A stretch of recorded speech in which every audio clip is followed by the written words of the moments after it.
അപ്പൊ കൂട്ടുകാരെ ഇന്നലെ പൊടിച്ചു കിട്ടാത്ത അരിയായിട്ട് അതായത് ചമ്മി തിരിച്ചു വന്നില്ലേ ആ അരിയായിട്ട് ഇന്ന് രാവിലെ വീണ്ടും ഞാൻ മില്ലോട്ട് പോവാണ് കേട്ടോ. അപ്പൊ ഇത് നമ്മുടെ പാഡീസ് മില്ലാണ്, നമ്മുടെ വീടിന്റെ അടുത്തുള്ള മില്ലാണ് കേട്ടോ. അപ്പൊ അവിടെ ചെന്ന് അവിടെ കുത്തിയിരിക്കുകയാണ്.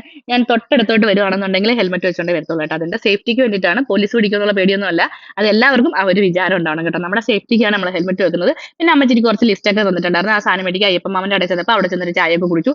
അപ്പോഴാണ് അവിടെ വടയും ഉഴുന്നുവടയൊക്കെ എന്നെ നോക്കി ഇങ്ങനെ ചിരിച്ചുകൊണ്ടിരിക്കുന്നത്. പക്ഷേ കൊളസ്ട്രോളും ഇച്ചിരി കൂടുതലുള്ളത് കാരണം കഴിക്കാനും നിവർത്തിയില്ല. അപ്പോഴും ഞാൻ നോക്കിയപ്പോൾ അവിടെ ഒരു അടുപ്പ് സെറ്റ് അടിപൊളിയാണ് കേട്ടോ. ഇത് വിറകടുപ്പാണ്. ഇപ്പൊ ഗ്യാസ് ഒക്കെ കടകൾക്ക് കിട്ടാത്തത് കൊണ്ട് ഇങ്ങനെയുള്ള അടുപ്പാണ് സെറ്റ് ചെയ്ത് വെച്ചേക്കുന്നത് കേട്ടോ.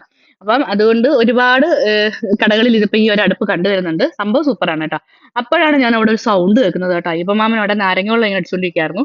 അപ്പൊ കൊണ്ട് നോക്കിയപ്പോൾ അവിടെ ഒരു സൗണ്ട് കേൾക്കുന്നത്. അവിടെ ഈ സോഡ കുപ്പി, അതായത് നമ്മൾ ഈ സോഡ നിറച്ച് വെച്ചേക്കുന്ന കുപ്പി പൊട്ടിയതാണ് കേട്ടോ. ഇന്നാളെ ഒരു ബോക്സ് അവിടെ പൊട്ടിയെന്ന് പറയുന്നത് ചൂട് കാരണമാണ്. അപ്പൊ എല്ലാവരും ഒന്ന് ശ്രദ്ധിക്കുക കേട്ടോ.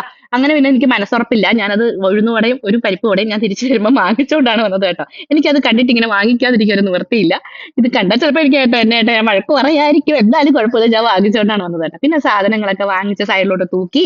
പിന്നെ ഇതാണ് ഒരു വെട്ടി പഴമാണ് കേട്ടോ. പൂവമ്പഴമാണ്, അത് മൊത്തം ഒരു പൂവമ്പഴമാണ്. നാളത്തേക്കുള്ളതാണ് കേട്ടോ. വാങ്ങിന് മേടിച്ചതാണ്. അതുമായിട്ടൊക്കെ വീട്ടിൽ കയറി വന്നു. ഇപ്പോഴാണ് ഹെൽമെറ്റ് താത്തു വെക്കുന്നത്. എന്നിട്ട് എന്നെ തുമ്പൂസിനും ആയിട്ട് തുമ്പൂസിനെ കൊണ്ടുപോകണമെങ്കിൽ പോലും തുമ്പൂസ് പറയും അപ്പുറത്തെ വീട്ടിൽ പോകണമെങ്കിൽ അമ്മ എനിക്ക് ഹെൽമെറ്റ് വെച്ചോണ്ടാണ് പോകുന്നതെന്ന് പറയും. അപ്പൊ പിന്നെ തുമ്പൂസായിട്ട് വടയിൽ നിന്നു. അപ്പൊ ഇന്നത്തെ